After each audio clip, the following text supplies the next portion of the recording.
went to take it. Make sure that it works that way. Ah, all right, right. So he went there to take that. No, ciao. Questa è la sezione di comparazione dello scultismo e dello scuola. Exactly. Yeah, exactly.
Ouais, c'est mieux ici, ouais. It's not the same. It is the same. This is the same. You sure? Absolutely. 100%.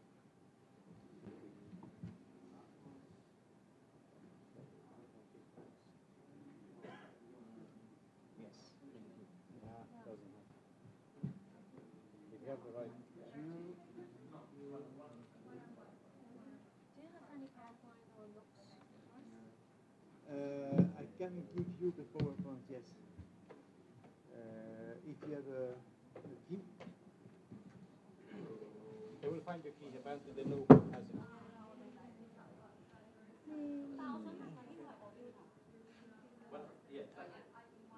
No, it's not this one. Why? But I think you're not connected to the projector. I'm not connected?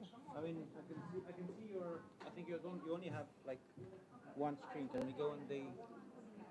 No, I have to find back my. I have been invited by a lot of people. Look at that. You're very popular now. Once again. No, it's not keynote. Workshop. One. Looking for. Okay, now that's not going to be seen there. So what to do? I think first I think you need to connect it to electricity because you're on 38%. Yeah. And then we need to go on the where it's here. We need to because you in your where is it? Where's this place? Our monitor. Right. And now. Rassembler les fenêtres. Disposition. Recopier. Comme ça on a. I was happy that you were there.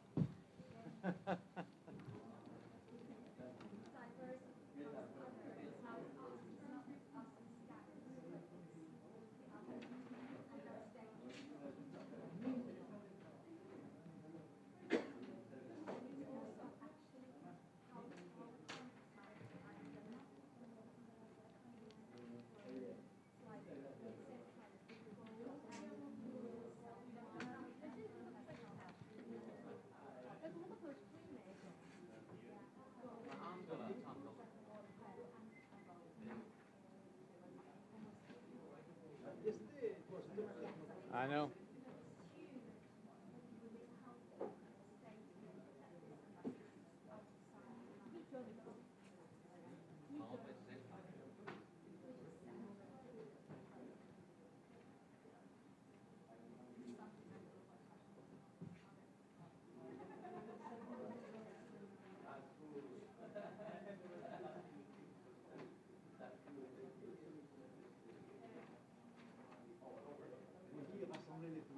No.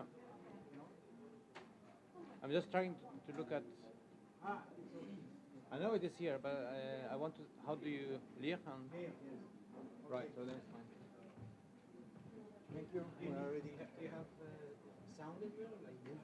No, And then you need to connect the audio. No? I don't know. Need audio now. Okay. No. And then working. Okay. You are. Where is Edward? Edward there. If we are receiving some comments from Rel, how would you like us to handle it? Like, if there are questions? No, just picture and I speak. No. I mean, from the live, online from the website. Ah, From the okay. website. I didn't have the time to look. Yeah, we'll look for you. We'll look Okay, for you. And then, okay. and we're receiving something. Do you want us? Yes, of course. Yes, of course. You interrupt me. You interrupt me and you say there is a comment. And okay, okay. Thank you. Okay. Apparently it works. We wait a We'll little. do the introduction, and then Yes. we start with. Yeah. This is the micro. Do you have any notes or PowerPoint you want us to present? No, I don't have notes. No. How about the PowerPoint content? What I can for the report Maybe I can drop some notes. because I can if you have a key, USB key, I can give you the PowerPoint. Hello, everybody. Thank you for joining us. We are going to start this session that is trying to think a little bit about both education in the broad sense and putting together the school and the scouting. So the idea of the session is to approach. I'm trying to see where is the gray line here. To do the approach on three issues. The first is what's going on with formal education, what happened with school, and particularly what's the origin of the school that we have today and of its limitations. Then we are going to move to a second part, which is related with scouting and how scouting and school relates, somehow trying to see if scouting should follow the path of school or the other way around. And the third part is going to be dealing with education as a whole. We believe that non-formal education and formal education are partners to try to empower our young people to make of them fulfilled individuals and committed citizens. And we think that this work together should be addressed, keeping in mind the strengths of scouting. So without more introduction, we are going to start with this first part, focus on the school system, where it comes from, what are its limitations. Good afternoon. Good afternoon. We will start with a short presentation of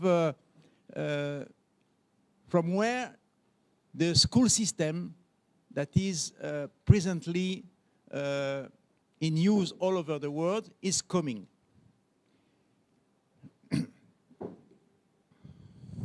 In fact, this system is coming from the second industrial revolution. And the way the schools are organized was copied on the way the factories were organized at the time of the Industrial Revolution. Educators borrowed this new design of school from the factory builders they admired. And the principle of the school system is copied on the assembly line with segregated children by age, everyone being supposed to move from stage to stage. This system separated, in fact, the children from daily life, and was governed in an authoritarian manner. What is important is that in many countries now, people think that it is the classical or traditional way of schooling. But in fact, it is quite new. It appeared at the end of the 19th century. And the classical way of educating was more the mentoring and the relationship between master and disciple. This system was spread through the world following a combination of colonial imposition and cultural borrowing. And now it exists in every country around the world. But it is a trapped system. On one hand, this system allowed to increase the educational input, because mainly all the children went to school and illiteracy disappeared in most of the country. But it created also many problems, because it is based on a series of assumptions. The first one is called the deficit perspective. Children are deficient and schools need to fix them, to correct them. Learning takes place in the head, not in the body as a whole. Everyone should learn in the same way.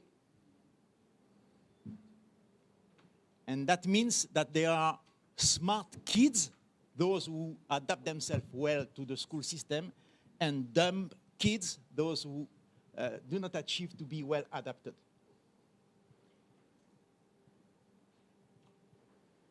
Learning takes place in the classroom, not in the world. Okay. Because you're outside of the video. You go a little bit that way. Yeah. Okay, thank you.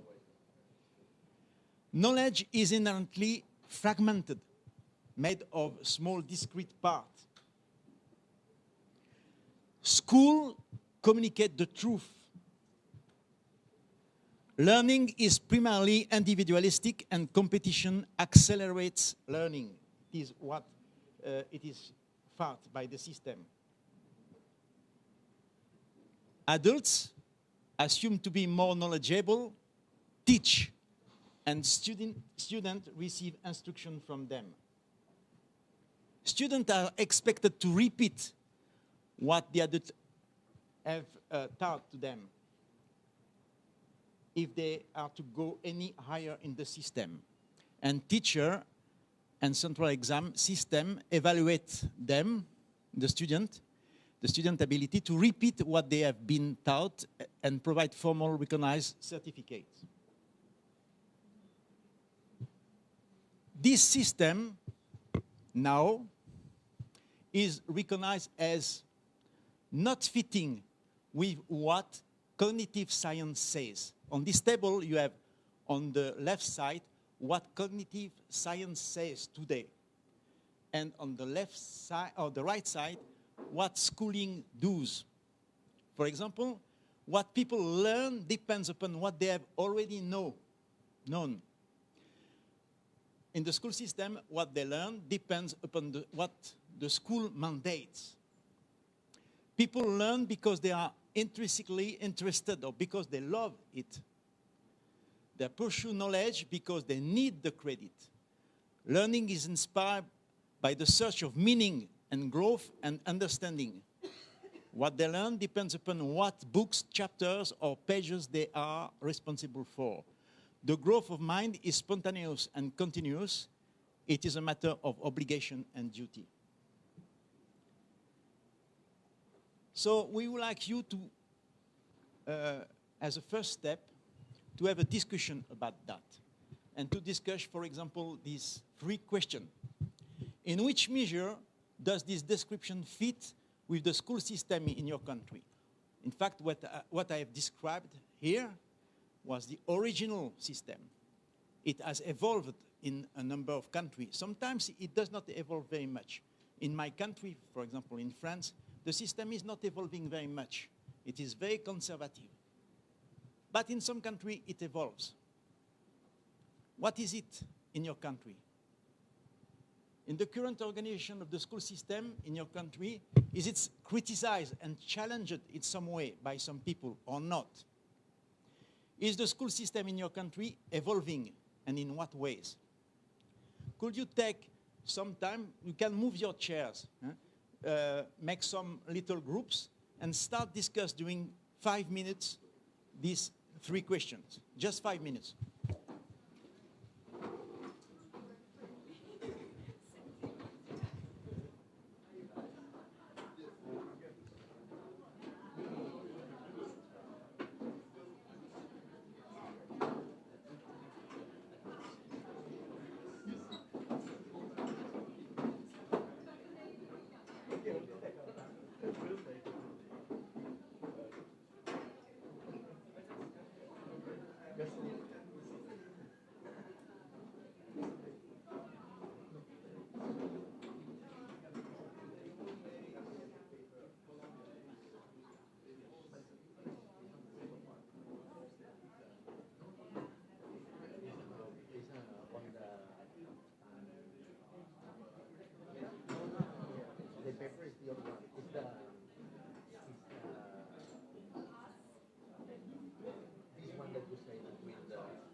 Because I wanna give the name of the guy who did this. This one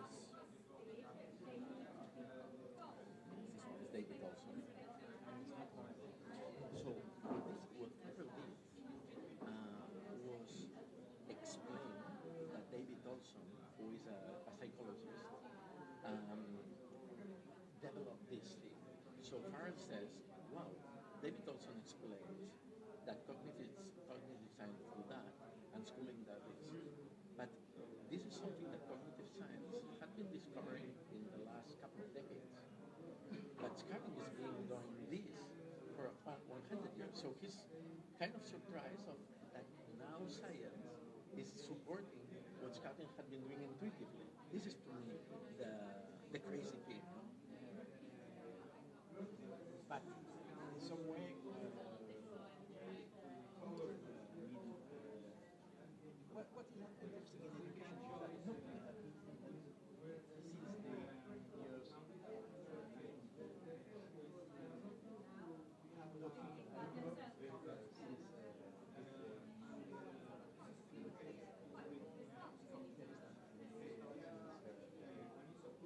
So it's a little bit what Harold says. Everything was already set, but school doesn't change, which is the crazy thing.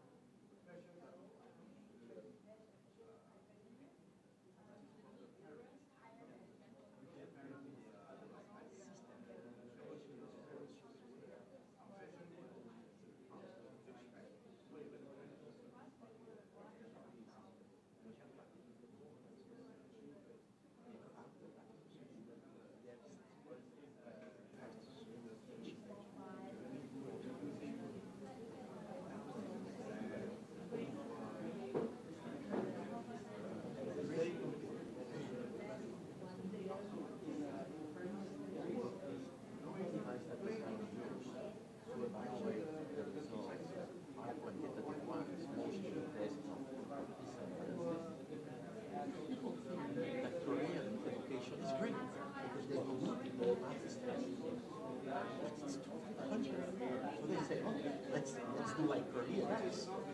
But under a so strong competitive. That's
37,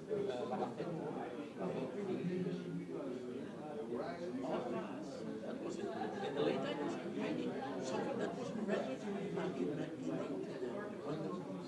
So, I mean, that happened also in university.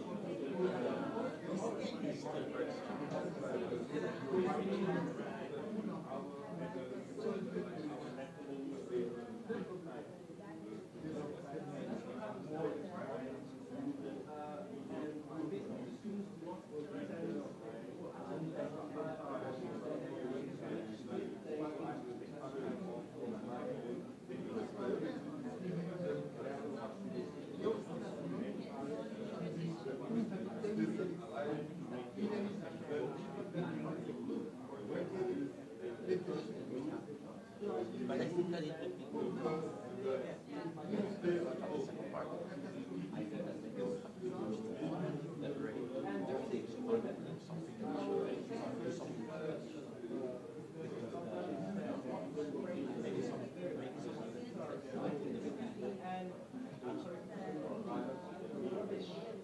But there are several people that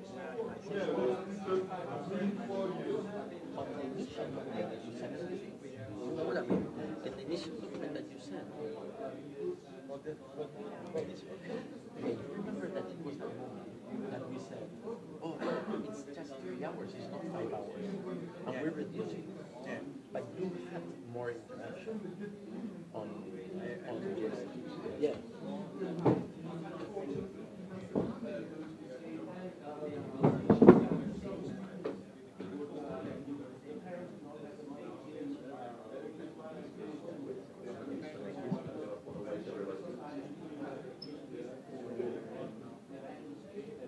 I'm not sure to have I might. No, I'm not yet. Let me check.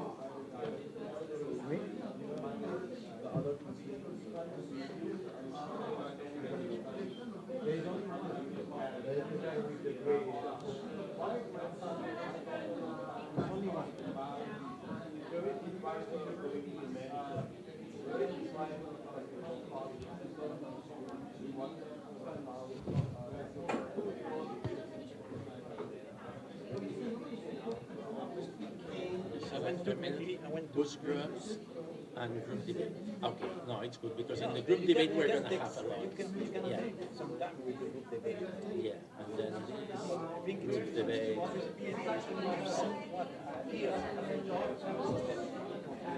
Let's do this. Okay, everybody. If you think that you are ready, what we could do is to share the thoughts that you had in each one of the groups. We could put it in a debate with the whole group. Is that all right? So we could do a panel discussion with each one of the groups with the things that you said.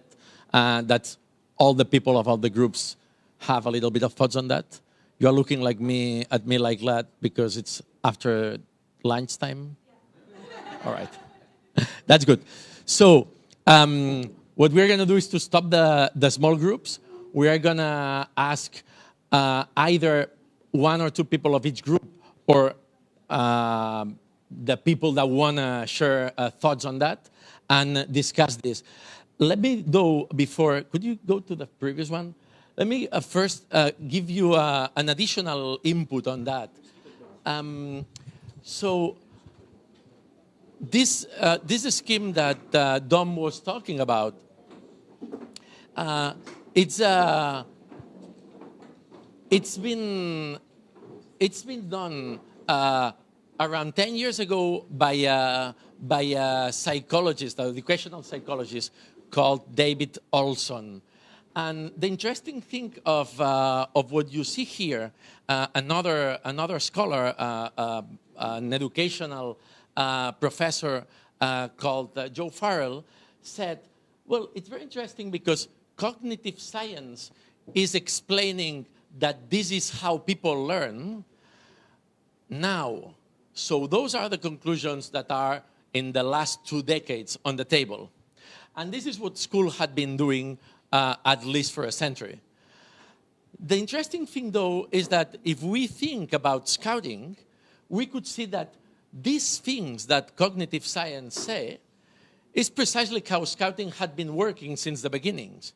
So what people learn depends upon what they already know. So we don't teach to each group exactly the same. People learn because they are intrinsically interested or because they love learning, which is why they could imagine new things to do. They create projects, they develop initiatives. Learning is inspired by the search for meaning and growth of understanding. And the growth of minds is spontaneous and continuous. It's not something that ends when the activity of the Scout group ends. So while thinking about the school system, it's good to know that cognitive science is explaining now something that Scouting had been doing for 100 years. So that said, who want to start sharing thoughts on the reflections on school?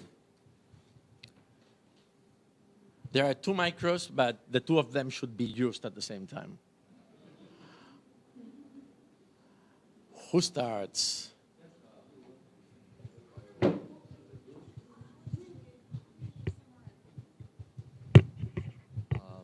What we discussed in our group, because there were majority were the Europeans and they were satisfied with the existing system that main school system following the cognitive science principles. But I'm from Pakistan and I have some friend from Singapore. They have both the systems. Schools, the children or the youth, they go to school for certain syllabus, having certain syllabus to get the certain credits.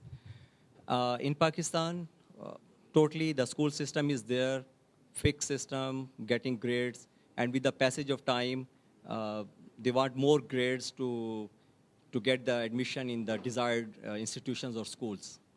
But at the same time, we have some private institutions that are linked education with the UK education. And they have the system, but again, they have A level and O level, but all depend, focusing is on the grades or the credits. Maybe they are more, the syllabus is more on the psychomotor principle, but cognition is the main stress on the cognition to get the grades. So all the, I don't say is learning or the information, it depends on the fixed criteria designed by the school to get the specific credits, to get the admission for the specific institutions for their future.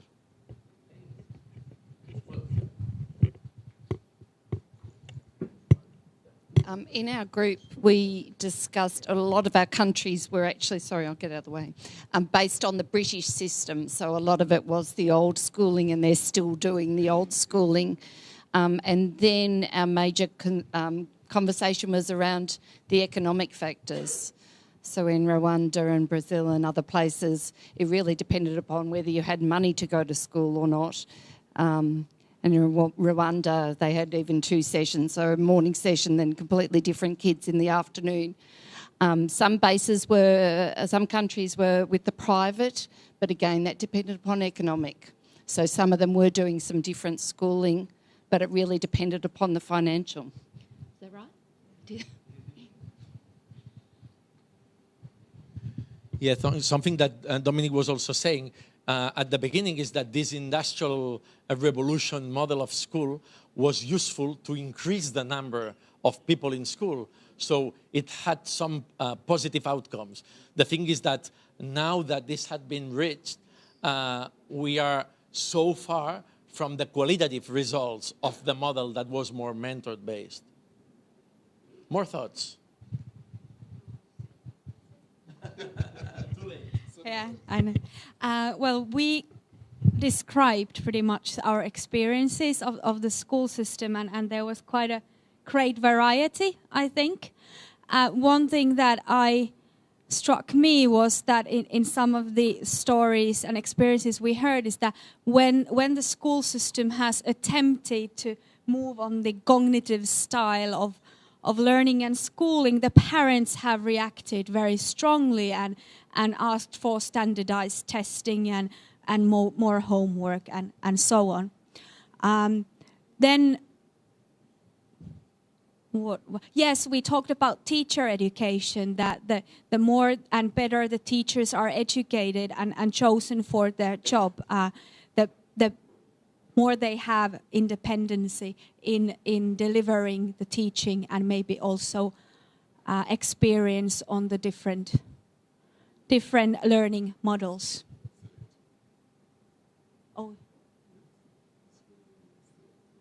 Oh yes, and because we came from such a diverse background, in some countries it's even a challenge to attend school. So the even more primary needs need to be met first, but also that some schools are kicking the students out because they are not reaching the level, which of course makes me think that maybe the level then is too high. Anyways, yeah. Just a comment before going there. We were discussing this with Dominic now as well. It's interesting to think about the testing, about the evaluation, because that could affect the school and could affect scouting. When you test something and when you test the impact of something, you have to think what you really test. So if someone goes to a scout group and do a test of maths, we would say that scouting is not there for kids to know maths. Somehow what's going on with the school system is that standardized tests are useful to know the results on very particular issues like maths, for instance, or comprehension of reading, but they are not testing this. So you could have a system that is successful on creating people that are good calculators, but that doesn't mean that they are good learners or that they are well prepared for a society that is changing. They are adaptable to different challenges. So the testing and the systems of evaluation are also related with what you want to test. And this is something that we are going to talk about in the second part. But you wanted to add things.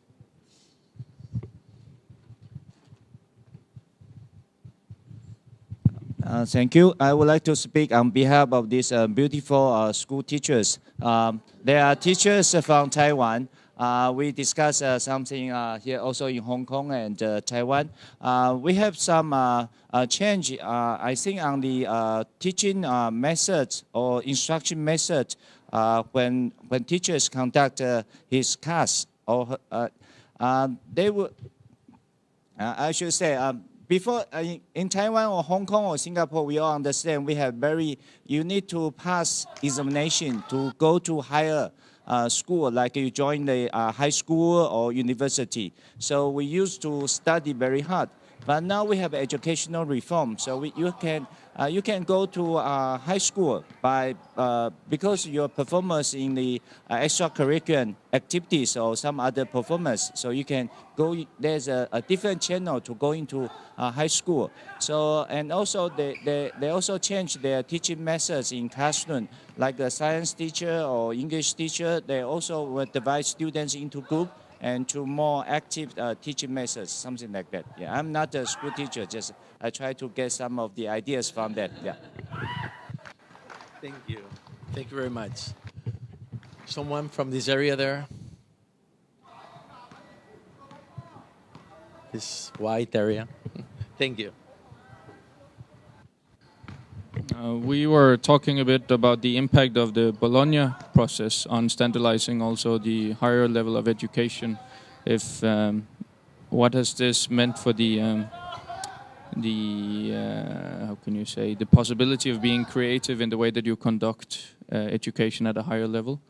In Denmark, we've also seen that at some point it was allowed to have group exams, and then we had another line of thinking in our government that then changed it back. And then now it's allowed again. And we see kind of two silos, that we have newer universities that are more creative in group work, and then we have the more classical universities who also have a big focus on their heritage and their well-known name, and they focus on keeping the same tradition in the way that they educate. Thank you. I think that this is a very nice example. For the ones that are not from Europe, the Bologna Process is a system to try to unify the higher education system in Europe, the university system. And I was quite close to a big university system when that was implemented. And the idea was to create tools for the university system to be more interactive with students, to be more adaptable, etc. What many university professors did was to take the old subject, let's say Introduction to Economics, and transform it into Introduction to Economics 1 and Introduction to Economics 2, cutting in the middle the old thing. So this is something that it's important when you think in how school could change, because it's also related with individuals, and these individuals have some incentives not to change. So that the inertia of being linked to a tradition is very high, even in the university. Some other thoughts, or we could move to the second, to the second part.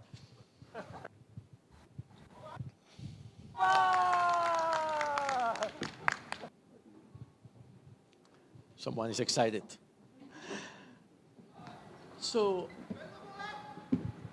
now we've seen a little bit what's going on in school, and we wanted also to reflect on what's going on in Scouting. Particularly because we feel that that in Scouting many times we feel that our educational action is inferior to the educational action of the school. And we want to see a little bit why that happens. But the thing.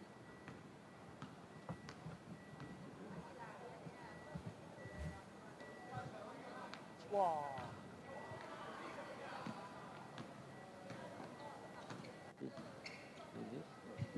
Good. So we want to talk about Scouting and non-formal education and this insecurity that we fear about our educational potential. So the dominant culture of teaching affects the Scouting in the following way. In most countries, the formal school system is the main education reference. So when we talk about what we do in Scouting, we say we are an educational institution, and then they said, oh, well, I mean, do you have teachers? Do you go to the university to prepare your leaders? And we feel, well, not exactly, because teachers are seen as the specialists of education. And therefore, non-formal education is somehow evaluated or undervaluated. We feel, or people feel, that non-formal education is a second-class education. So every time that people are speaking about education, when you have debate about what happened with education in your country, people are talking about formal education, what happened with the school system. And we just feel that we are another thing. Many people imagine that what we are is mainly a leisure time activity institution. So let us talk a little bit about something that is very powerful, which is what we call the intuitive nature of Scouting. So I don't know if you had this experience, but in my Scout group, sometimes when summer was arriving, we had the summer camp, and we need extra Scout leaders. Maybe the group was too small or for something like this. And we asked our cousin or the friend from the university, and they came to the activity. And in a week, this person was doing as well as we were doing, sharing the values, doing the activities, etc. And I remember a conversation with a good friend from the World Scout Bureau of many years, Mateo Jover, who told me, Scouting is organized in a way that in a little village that majoritarily is illiterate, an illiterate peasant could be a good scout leader in the village. Well, if you think about that, that means that somehow this intuitive nature means that Scouting is already organized in a way that could work just a little bit by doing, knowing that we have a very strong and well-organized method, we have the values well structured, we have a system that is already there. But it's a system that you don't need to go to the school with a list to know what it is, because the values of the Scout law are the values of coexistence that you feel when you are in a Scout camp. You don't need someone to tell which is the number 3 and the number 5. You already know them. And the same with the method, the system, the learning, the giving, the empowering young people, etc. So this intuitive character is great because it makes young people to join Scouting everywhere, looking for fun, friends, freedom, and adventure. When kids enter into Scouting, they don't think that they go to Scouting because it's a learning machine. They go to Scouting because they know that in Scouting, they are going to have fun. They are going to find friends. They are going to have adventure. So through this participation, they develop skills and abilities for life, like autonomy, responsibility, leadership, appreciation for diversity, and ability to deal with complexity. All of this is there, but we are not telling kids that this is what they are going to find in Scouting. They go there because it's fun, it's adventure, and they have friends.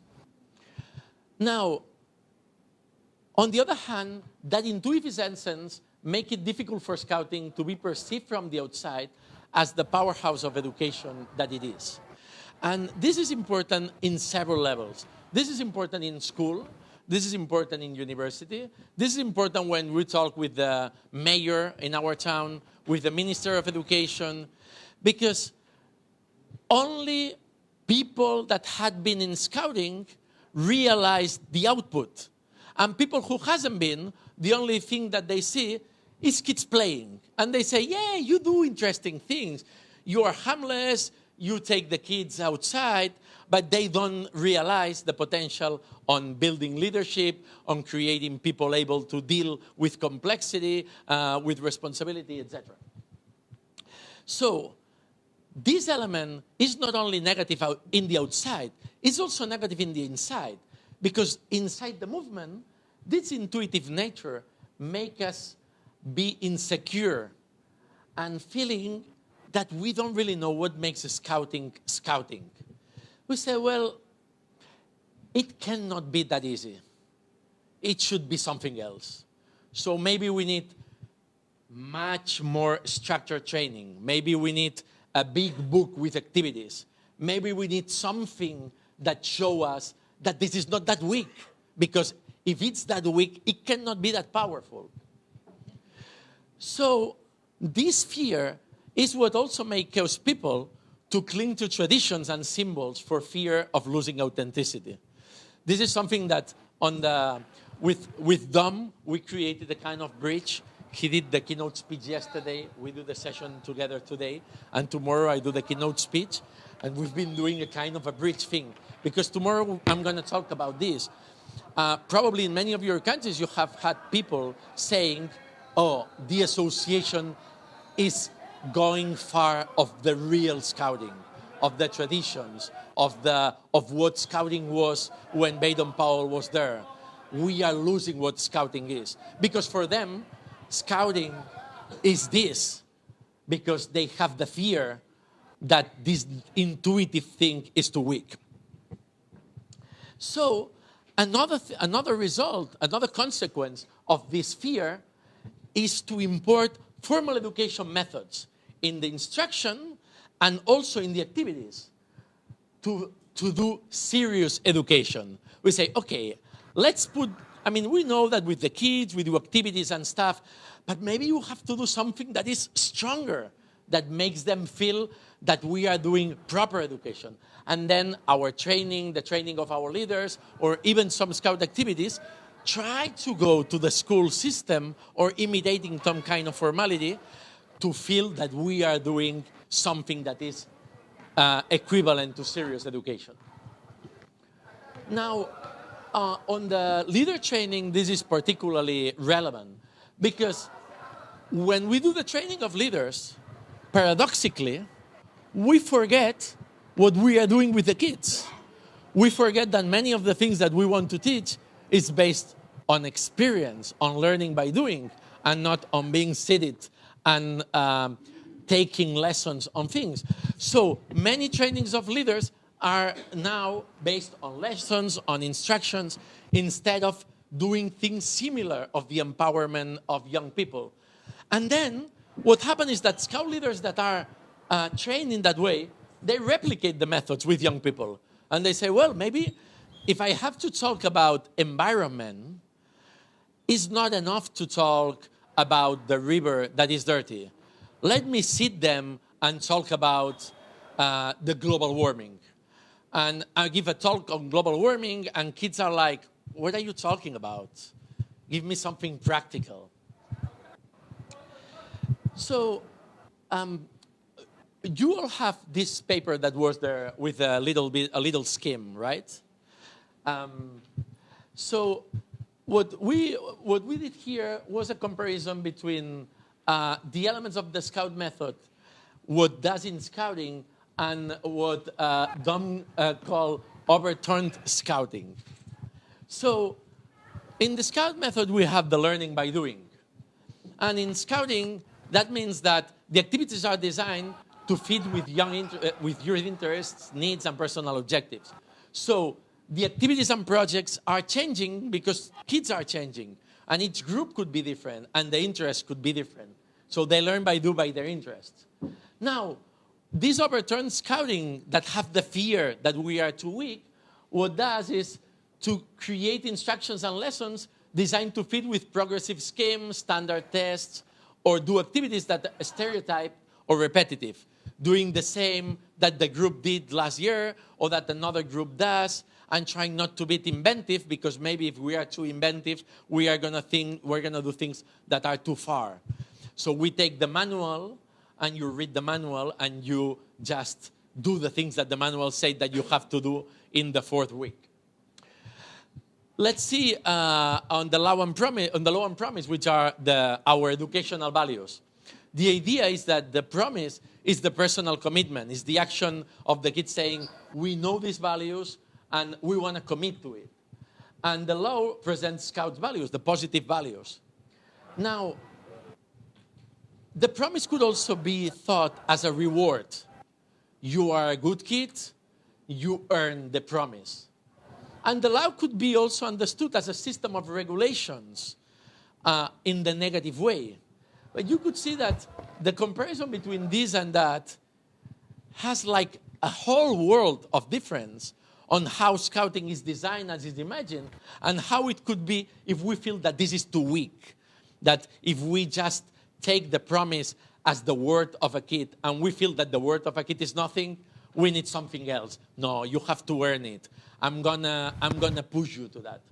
The same with the patrol system. Dominic was talking about that yesterday, how should be understood with adults, our advisors, peer education, kids educating one each other, youth empowerment, and particularly the idea that the patrol system is a system of youth involvement in decision-making. Now, you also could take the patrol system based on adult control. They are there in the group, but I supervise them. And a pyramidal system to convey adults' instructions.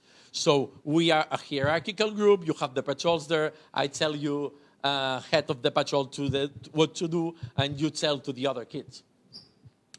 This also happened in other elements of the Scout method, particularly nature.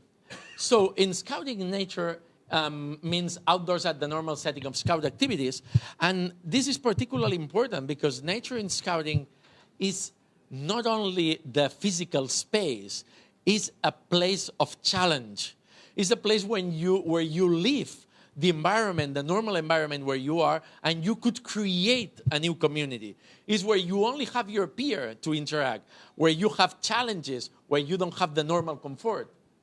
Now, if you feel that nature is just having some green, like the people that say, oh, I like the green on the side of my plate, and you have a big steak and a little bit of lettuce there, you could do also that, you could do a kind of scouting, making indoors the normal setting of scout activities, and being in a room like this and saying, well, this is scouting.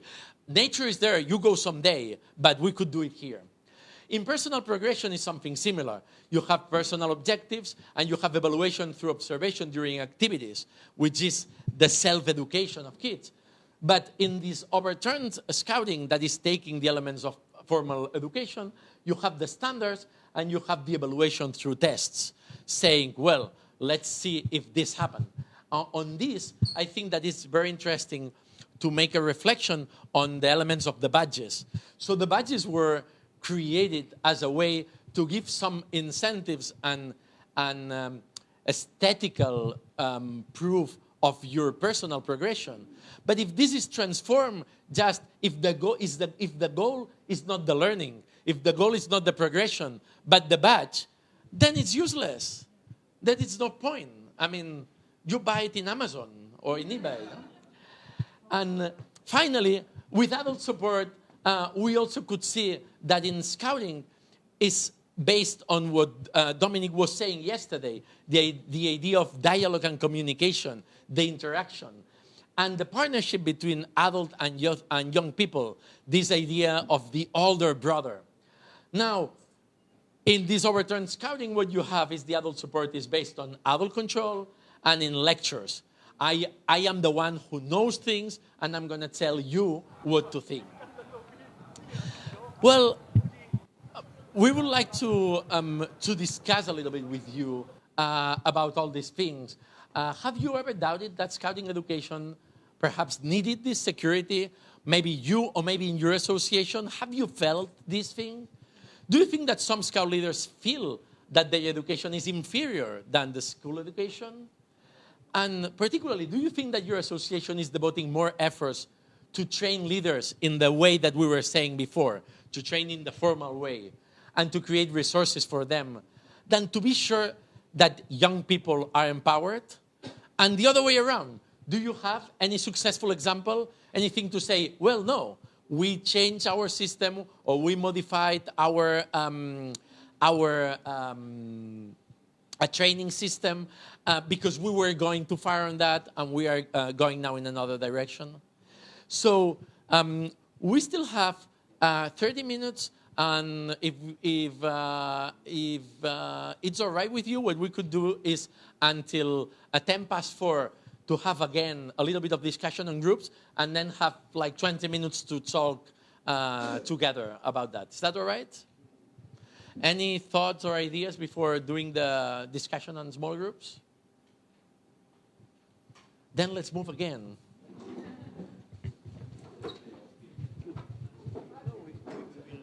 Yeah, it works well. It's okay. We will finish at 4:30. Abbiamo detto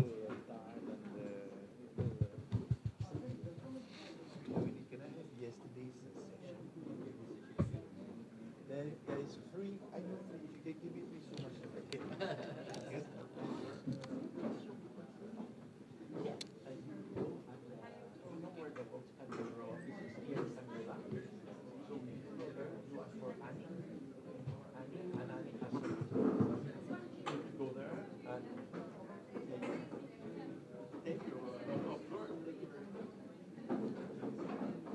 You want some water? I'm going to take some water from there.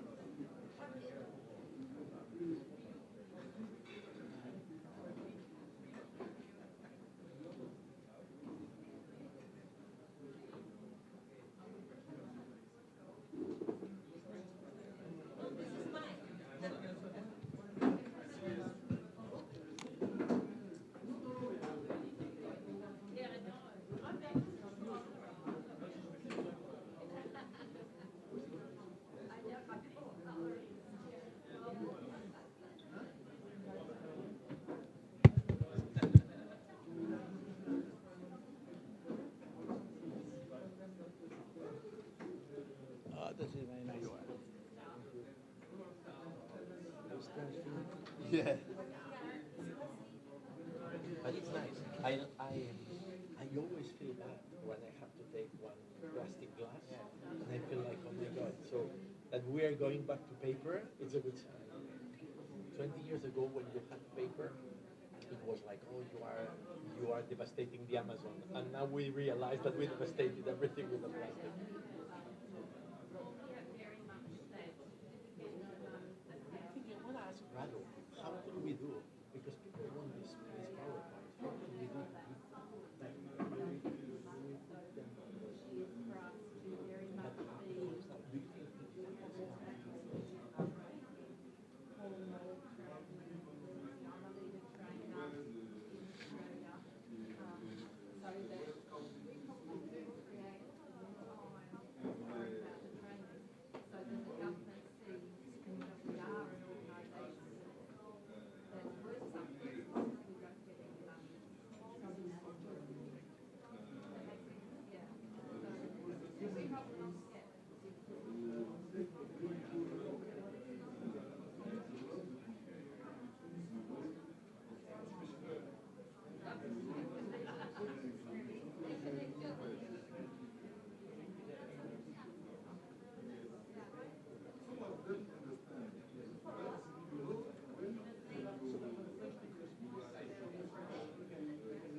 organized, but it's not standardized. So it's organized and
to stop the thing, and I don't know, there are so many mirrors here. We have to stop them, and you could do the shots. Okay, thank you.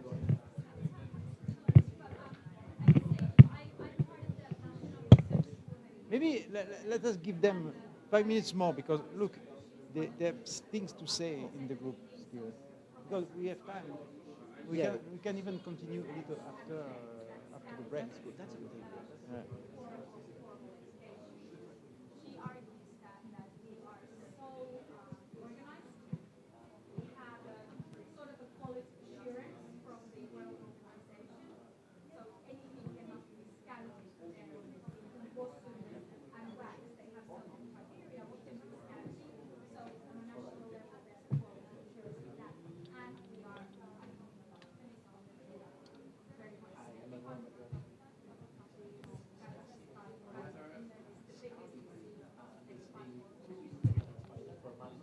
Ça va?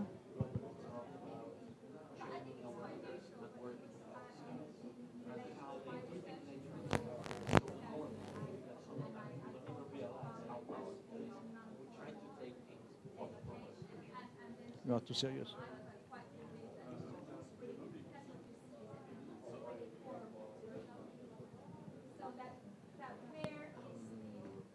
They said that there is a way to leave the PowerPoint quite complicated, but we could ask Ravi to put it on the web page, to put the PowerPoint. Yeah, it is what I did this morning.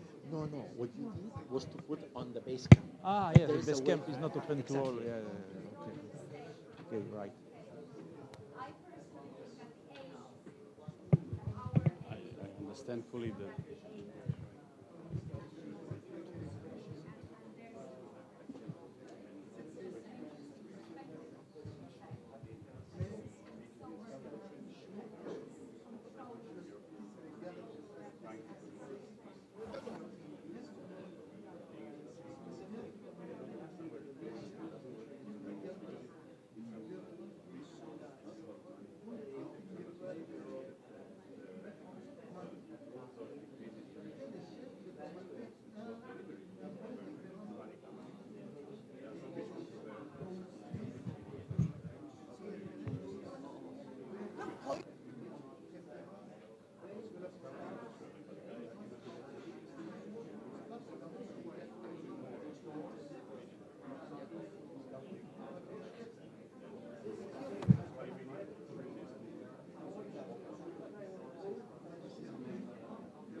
So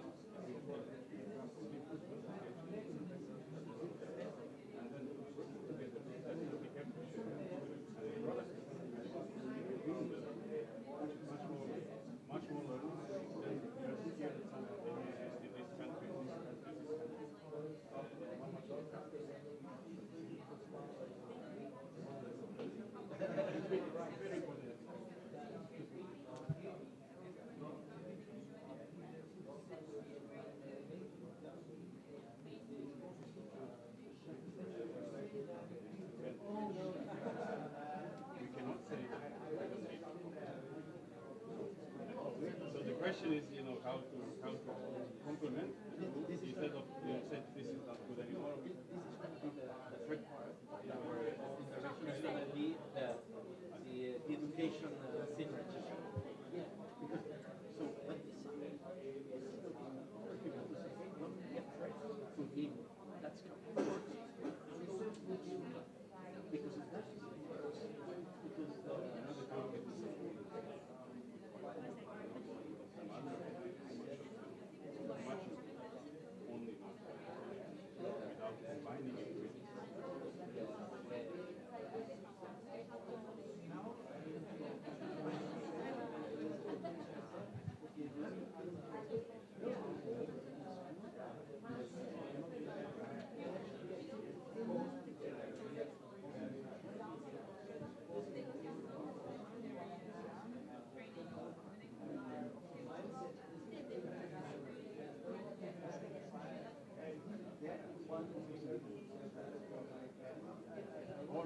All the systems that is Papa will have to pass through something to be able to deliver it to wherever else. Is there anyone saying something?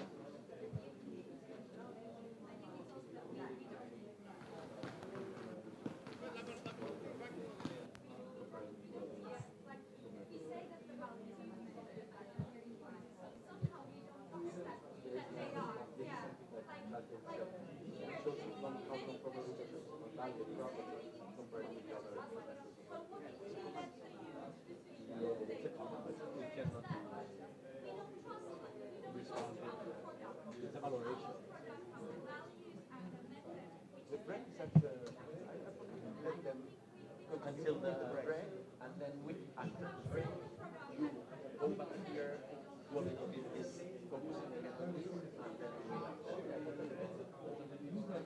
Because the difference with the other part is that this one we are talking to them, and this is a good thing. It's a little bit of a therapy.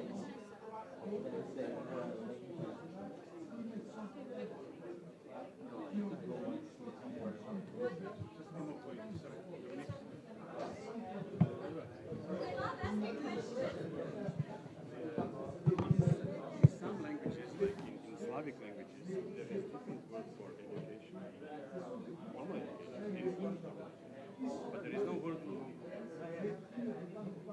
Because the informal education is something that we gain through your family, through your friends, and there is a word for this, and it's different than the one for formal education. And that also shows the level of valorization of non-formal education.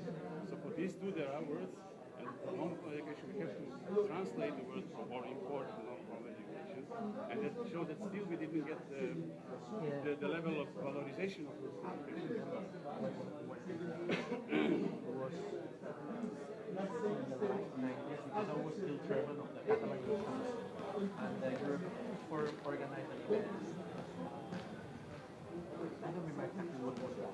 What more like I think it was not for an event for group things. It was a then it was this section of the organization. So what that was not all youth forums are most of the were talking about the training, the trade unions, all this kind of thing. So no one was talking about what we do. And I remember when I did the proposal to Patrick, the guy, the editor, told me, we are very excited. Well, this is also what Joe Farrell said in the forward. Most literature on non-formal education in the world is about adult non-formal education. So nobody thinks in non-formal education for young people. So, and And more than that, what surprised me a lot is that the difference between andragogy and pedagogy is exactly that. Andragogy, they said, learners should be taken seriously. They should be able to express themselves. They should have dialogue. They know what they want to learn. But young people, just for more education for them. When I read the principles of andragogy, it's like it's the same for young people. But it's yesterday that we just assume that young people are dumb. They don't know how to explain where adults are already. Yeah, let's go with this.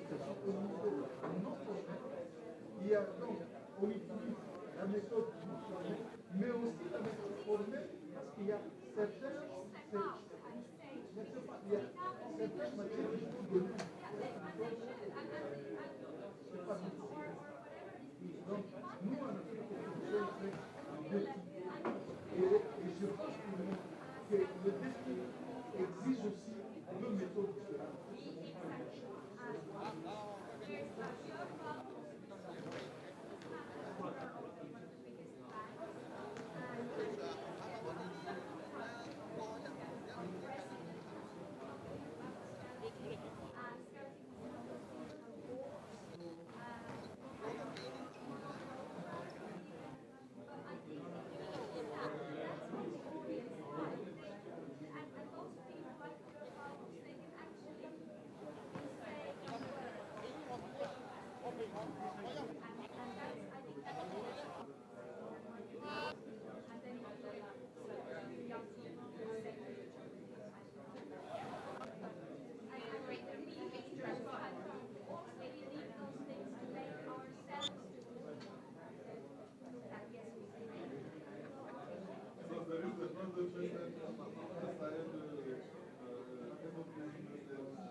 Hi, everybody. Could I have just a moment? You don't need to stop, but just for a second. It's almost break time, so break time is going to be for 30 minutes. So our suggestion is the following. The groups that are still discussing something, keep going. When you finish, let's go to the break. And the ones that are already finished, they could go to the break because some groups are bigger and some other are smaller.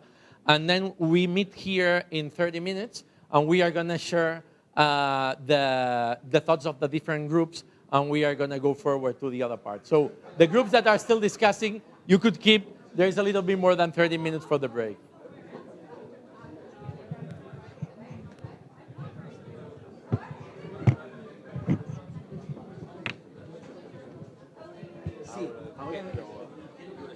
Okay, yes, I need it.